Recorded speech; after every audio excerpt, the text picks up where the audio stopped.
Hey, what's good, y'all? Today, we're going to be talking about, first off, a child who had some vegan parents who, of course, forced veganism upon them, which is something I said that you absolutely should never do. And as a result, he went blind. Now, I'm going to preface this. This happened many years ago now. We're talking what, 23 years ago, because this is like from 2002, and it's not like some sort of gotcha against vegan parents. It really isn't, because the truth is this kid's diet was just awful. I think they said that he was eating like rice, soy milk, potato chips, and like something else, and that was about it.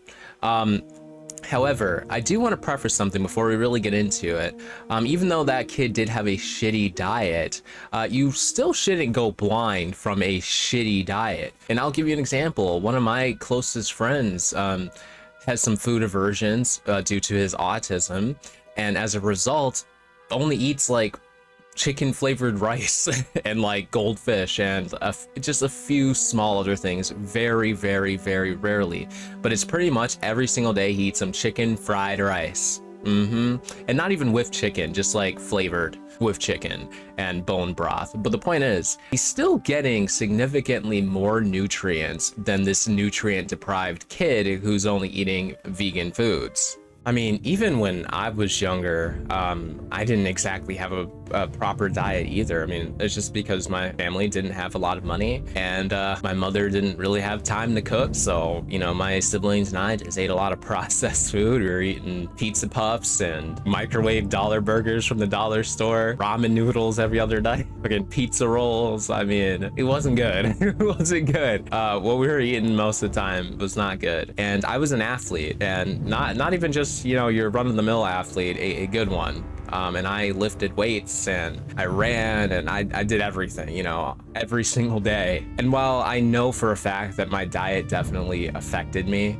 in my athletic endeavors, I was still able to compete in track at the state level, and I broke my school's record in 55-meter hurdles. But despite not having a good diet, I didn't have any crazy health problems. And why? Because it wasn't a stupid restrictive diet. So this was like one of the things that I argued with when I had that debate with Vegan Gains, where I'm like, well, if you do a vegan diet terribly, it's gonna fuck you up a lot sooner than doing a omnivorous diet terribly.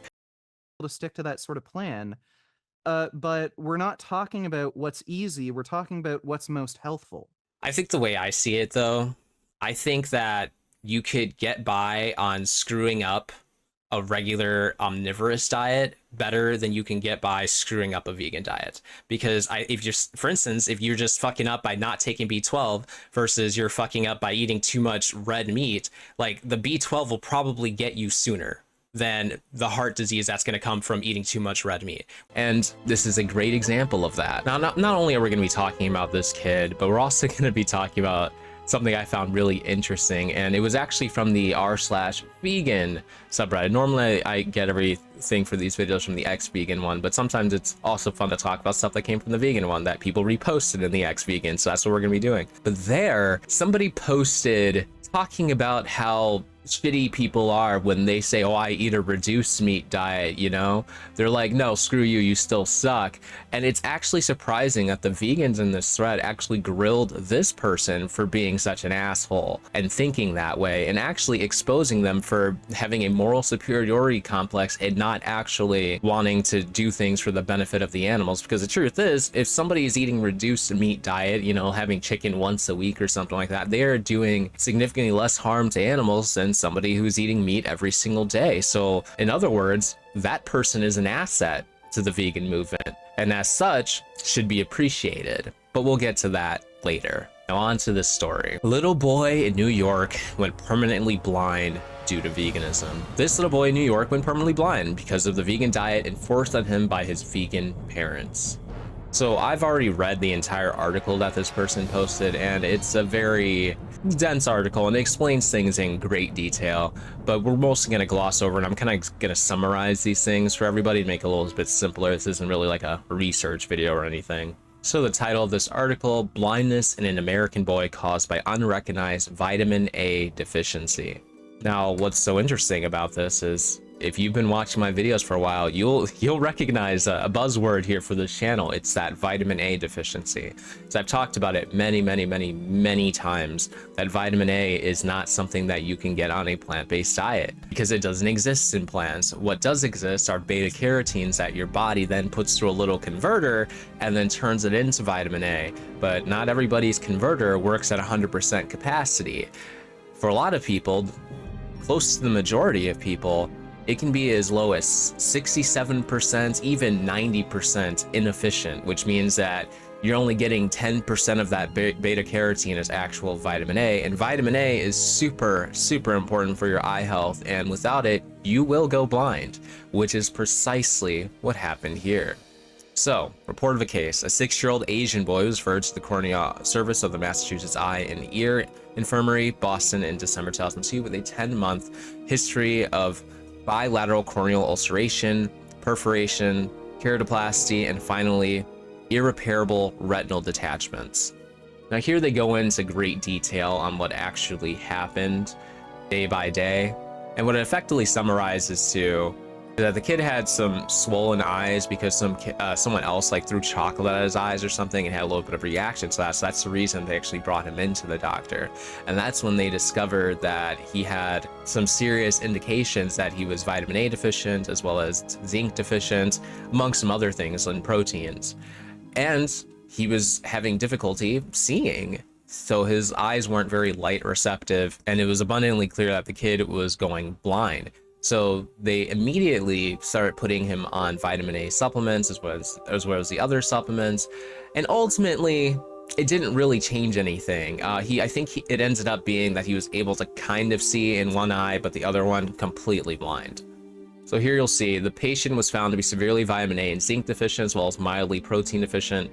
Vitamin A level was undetectable. Zinc level was 45 micrograms per deciliter, and I don't really know what the appropriate levels are. It might kind of explain it here. Yeah, reference range 57 to 113. Yeah, quite a bit underneath. Vitamin D level is 3. I'm honestly not sure what the P is. I feel like I probably should know. I have a physics background, but you know, not everything sticks with you when you know you've been out of the practice for a while. Which is why I want to start like a physics tutoring channel, mostly to reteach myself everything that I've forgotten about physics and also teach others. That'd be fun, right? Anyway, moving on. In ophthalmic evaluation at Massachusetts Eye and Ear Infirmary in December 2002, the patient had a visual acuity of no light perception in both eyes. Extraocular motility was full in both eyes, and the eyes were soft by palpation. Slit lamp examination showed areas of corneal thinning, ectasia, severely vascularized and conjunctivalized corneas, and no view of the anterior chamber. Yeah, so I guess this is what the kid's fucking eyes look like, which is terrifying.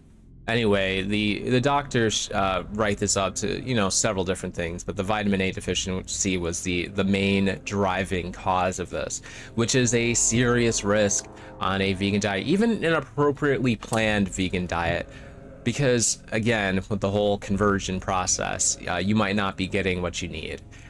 Which I guess you could potentially counteract it by just taking 10 times as many supplements, but that just doesn't sound practical. Just eat a chicken breast every now and then. It's not that big of a deal.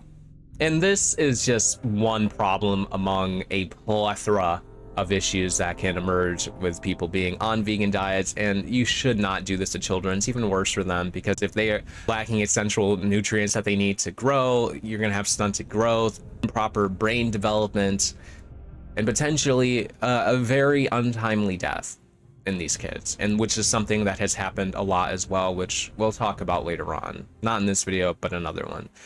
Let's move on. Also, I just want to say this. I fucking hate when they use the term carnist. Like, shut the fuck up.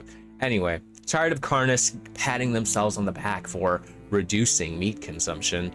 They completely understand eating animal products is immoral. They use the same line of reasoning a vegan would use, yet they say they eat mostly vegan vegetarian. That's like me. That's like me. They're talking about me right here. I'm him. I'm them. I'm the carnist that they're talking about. I mean, I wouldn't really consider myself a carnist. I eat like 90% vegetables. Like, how does that make, like, you know what I'm saying? How am I a carnist if I eat like 90% vegetables? Make that one make sense. It makes no sense. Then when it's pointed out the logical conclusion of their line of reasoning is veganism, they just downvote. I respect your choice. And demonize vegans for advocating for the same thing they thought they were advocating for. Dog.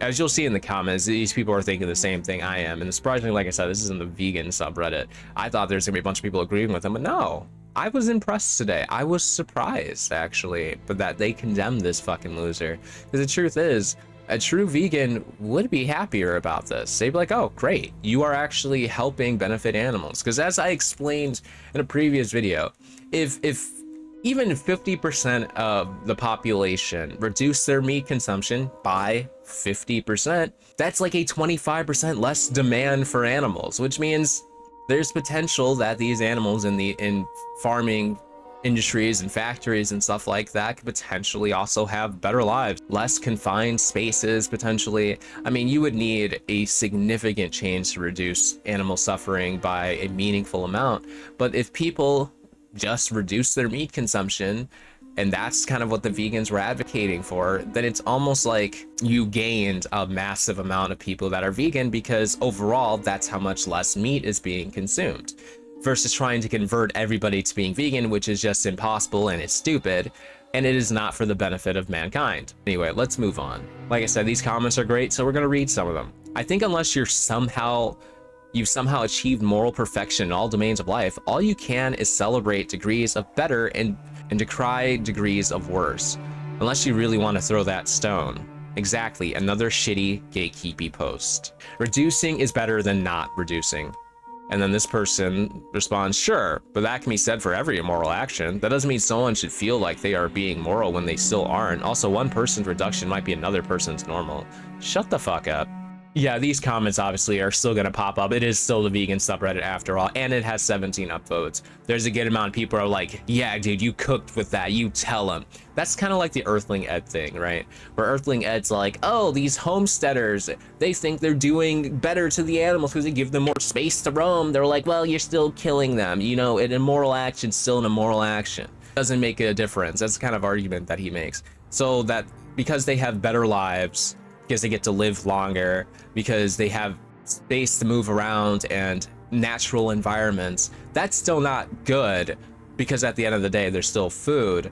Well, let me just say something. If somebody was gonna murder you, would you rather them take their sweet fucking time stabbing you 1,000 times, torturing you, or would you just rather them like shoot you in the heart and be over with it? I think most people, if you were stuck with this decision, you'd choose the second one. You don't want to suffer. And that's kind of like the same thing that, you know, homesteaders are doing, right? In a way. I mean, it's not like torture versus not torture, because in factory farming, I mean, some people might categorize it that way, you know, living in these terrible confined spaces, and, you know, their living conditions are not good, versus on a homestead, their living conditions are much better.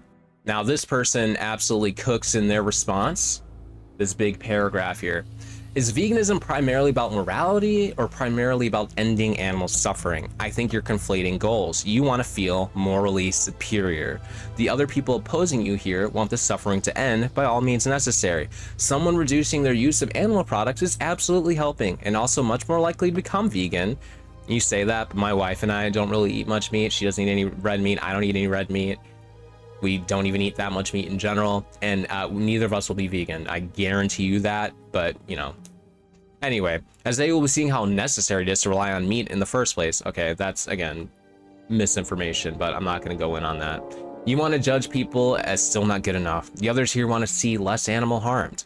Can you understand the difference? Takes like this make people who might be interested in veganism go in the complete opposite direction. True. Think results, not demanding someone think exactly as you think. I change my consumption when someone demonstrates me how to live this way, and documentaries help restore my compassion and concern. What never ever caught my attention or motivated me was people like you. In other words, what your opposers are saying is you are pushing progress backwards in order to feel moral. That is self-serving rather than selflessly trying to improve anything. You might be more damaging than the people you're complaining about, because you have the power to keep dissuading the masses who are already prone to stay just the way they are. Like I said, with a lot of that paragraph, this person was absolutely cooking. I mean, the grill was on. I mean, it was, granted, you know, it was corn and onions on the grill, you know, no steak or chicken, but that's fine. They were cooking nonetheless, because the truth is, this person's absolutely right. This is the kind of thing we say all the time, that, hey, maybe demonizing people for trying to do better, or just demonizing people for eating meat or whatever, isn't exactly the way to get someone to change. Have you ever seen people change because somebody verbally assaulted them? Not really. That doesn't tend to happen. To really promote positive change, you got to be positive yourself. You know, I don't think everybody should be vegan. I don't even think most people should be vegan. I think you should be vegan if you can and you want to be, and then sure, go for it. I don't give a fuck. I just think people should also be fully aware of what they're getting themselves into and the risks that come with it. At the end of the day, it's your life. If you think that the risks are worth it because what you're doing in your mind is helping animals, then go for it, you know? That's on you. And nobody can make that decision for you. What annoys me is when people go around telling other people that they need to make these decisions and forcing it on them, when it also comes with a plethora of different health issues. I guess I should say health risk, if anything, because there's no guarantee that if you go on a vegan diet that you're going to have B12 deficiency, you're going to go blind, and your muscles are going to deteriorate. Like, there's no guarantee of that whatsoever. There are plenty of people who have been vegan for a long time and have had no health issues and are doing perfectly fine, and they are thriving. But not everybody's body is built to handle the diet the same way that they are.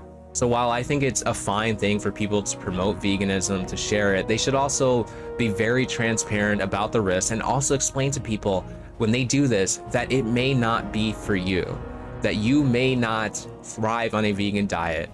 But as a vegan, you want to promote what you feel is the best for animal well-being, whether that's veganism or whatever, and you believe that it would be great if other people also participated in that. Like, that's perfectly fine. Once again, as long as they're transparent about everything. But anyway, that's it for this video. Let me know what you think in the comment section below, and if you did enjoy, feel free to like the subscribe button. Till next time.